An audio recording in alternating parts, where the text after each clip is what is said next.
Bonjour et bienvenue dans nos perspectives financières d'aujourd'hui. Rejoignez-nous aujourd'hui pour notre analyse du monde financier, des derniers événements et des dernières informations sur les marchés.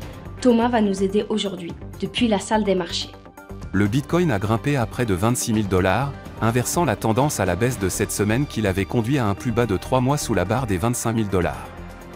Ce mouvement peut être décrit comme un short squeeze, un rallye alimenté par le dénouement de paris baissiers sur les produits dérivés. Les actions mondiales se sont stabilisées, perdant un peu de vitesse alors que le dollar a récupéré une partie de ses pertes avant les données cruciales sur l'inflation américaine qui pourraient influencer le moment où la Réserve fédérale relèvera ses taux d'intérêt. Après avoir relevé les taux d'intérêt lors de 9 réunions consécutives et cumulé 425 points de base de hausse depuis juillet 2022, la BCE devrait maintenant maintenir ses taux. L'action Apple a chuté de 1,7% lors de la dernière session.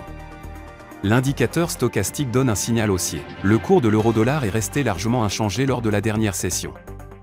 L'indicateur Williams indique un mouvement baissier. La paire livre sterling-dollar a connu une légère baisse de 0,1% lors de la dernière session.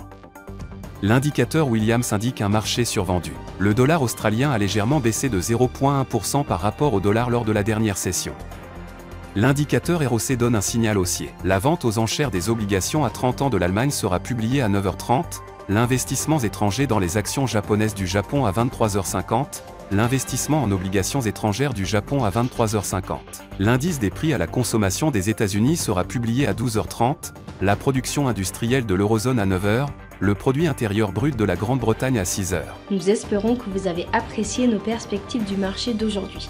De la part de toute l'équipe, nous vous souhaitons une journée de trading productive. N'oubliez pas de nous rejoindre la prochaine fois pour toutes nos analyses des derniers événements et nouvelles sur les marchés financiers.